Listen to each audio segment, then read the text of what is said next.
What a talent this young man is. Young boy is, really, but the Liverpool winger Rio Ngumoha is not for sale. That's the message from Liverpool, according to Sky Germany. Bayern have been exploring a deal for the teenage winger this summer. Well, Liverpool say they've had no direct interest in the youngster, and they're aiming to strengthen their attacking options this summer rather than weaken them. Ngumoha is also committed to Liverpool, having signed a long-term first professional contract in September last year. One player who has definitely left Anfield is Andy Robertson. Spurs have confirmed they've signed the defender on a free transfer. The left-back will join Tottenham Hotspur on July the 1st once his Liverpool contract expires. He spent 9 years on Merseyside, winning the Premier League twice, as well as the Champions League, the FA Cup and 2 League Cups. Well, this is what Roberto De Zerbi, the Tottenham Hotspur manager, had to say about his new signing. Andy is someone I've admired for a number of years. He'll bring outstanding technical qualities, experience, leadership and mentality to our team. He's a proven winner at the highest level over a long period and is someone who could be a big player for us both on and off the pitch. De Zerbi continues, I can't wait to start working with him and seeing the positive impact he will have on everyone around him.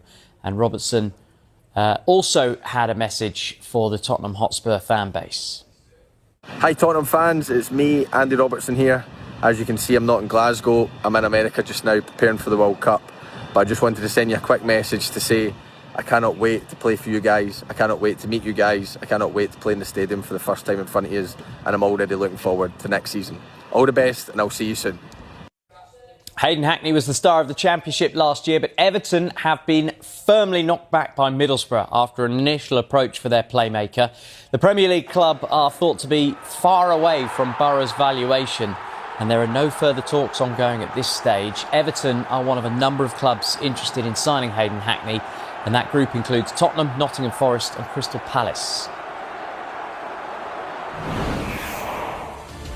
Next, Nottingham Forest's Elliot Anderson is on duty with England, but his uncertain club future, is it proving a distraction? Hear what the England coach Thomas Tuchel thinks next. Hello, welcome back. Let's get more now from Florida, where England are gearing up for a World Cup warm-up match against New Zealand in Tampa. Thomas Tuchel is going into his first major tournament as an international boss, and he's determined that nothing should derail England's bid for glory. Well, several of Tuchel's side go into the summer with slightly uncertain club futures. Nottingham Forest Elliot Anderson is one who could make a big money move.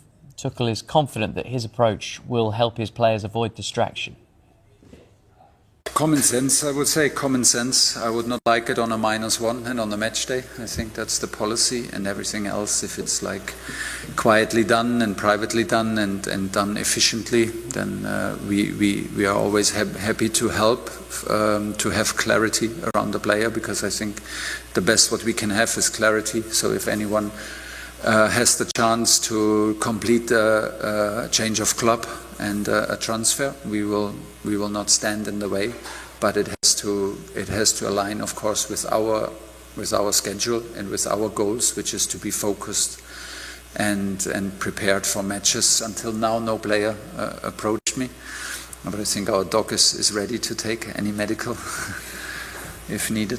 I can see, of course, the distraction if clubs are fighting for you, if clubs want to sign you, and sporting directors and agents and coaches are trying to get you on the phone. Of course, it's a distraction, but it's just also reality. So we will always recommend the player to take a decision before a tournament starts, and as early as possible, and then go with the decision. But it's also not always possible for the player. So England's Lionesses were thrashed 4-0 by the world champions Spain as their wait for World Cup qualification continues. The result means that England must better Spain's result in the final group games, or they'll have to take part in a playoff to reach the tournament in Brazil next year. Spain took the lead early in the game. Patry went on a weaving run, found herself a little bit of space and fired the world champions ahead from the edge of the box after her shot took a slight deflection. The home side then doubled their leads. Arsenal midfielder Mariona Caldente slid in Alexia Putellas, who took one touch before slotting past Hannah Hampton, who did get a hand on the strike. 10 minutes after half-time, there was even more pain for England. Onabadie's cutback found Putellas. Her first shot was blocked on the line by Bronze, but the Spaniard was able to poke in the rebound.